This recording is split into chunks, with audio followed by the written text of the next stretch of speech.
West should learn from India. Wait, it's what the West should learn from India and not the other way around. And this is the title of the book I am talking about today. This is authored by Germany's former ambassador to India, Ambassador Walter J. Linder.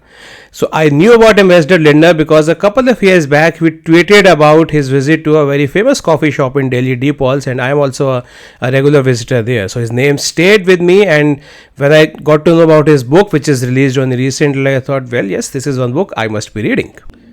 Friends, in this book, Ambassador Linder talks about his experiences in India both as a diplomat as well as a backpacker. Yes, he visited India earlier in 1977 as a backpacker, and he is someone who has seen the transformation in India from 1977 to 2019 when he took charge as the German ambassador. He has traveled extensively in India. He knows a great deal about India, and when I read this book I realized that he is someone who definitely loves India, but very importantly he also understands India.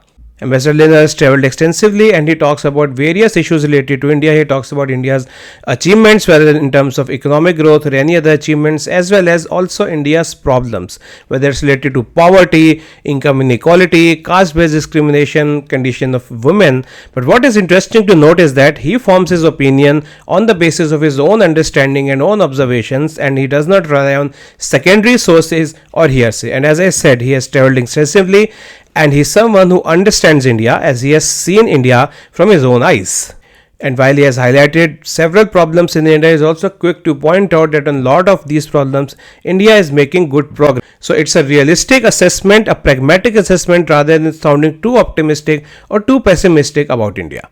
In the later part of the book, he also looks at India from a completely diplomatic angle. After all, he is a diplomat. He talks about India's diplomacy and India's clout in the world stage. He also talks about India and Germany's diplomatic relations and what further can be done to strengthen ties between the two countries and what the two countries can learn from each other.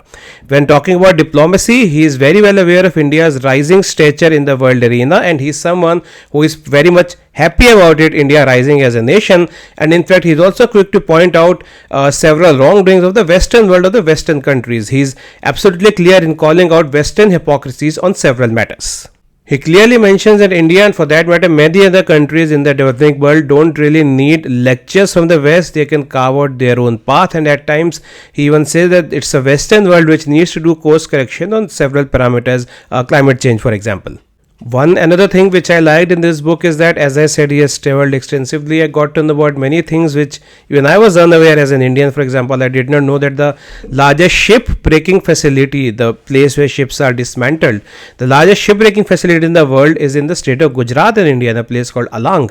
I was not aware of this. He also tells us about the first Indian train which ran from Mumbai to Thane somewhere in the 19th century, and what was the name of the three locomotives which were used in the train. So as I said, he is someone who really understands India. So this is a book from a person who loves India, but he neither gets pessimistic nor gets overly optimistic. He provides you a very realistic assessment of India because this is coming from his love for India. All in all, friends, I really loved reading his book, and if you are looking for some great work to read on India, well, I strongly recommend this book. Thank you.